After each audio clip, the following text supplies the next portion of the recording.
क्रांतिज्योती सावित्रीबाई फुले यांना विनम्र अभिवादन। आमदार अर्जुनभाऊ खोतकर।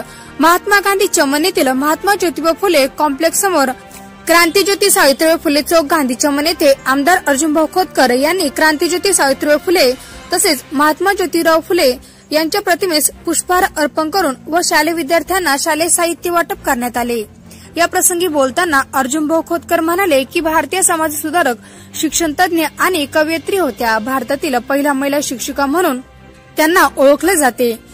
आपले पती महात्मा ज्योतिराव फुले यांच्यासोबत त्यांनी भारतातील महिलांचे अधिकार सुधारण्यात महत्त्वाची भूमिका बजावली। या दोघांनी 1 जानेवारी 1848 रोजी पुणे येथील भिडेवाड्यात मुलींची पहिली शाळा सुरू केली, असे आमदार अर्जुनभाऊ खोतकर यांनी क्रांती सावित्रीबाई फुले यांच्या जीवनावर प्रकाश टाकला।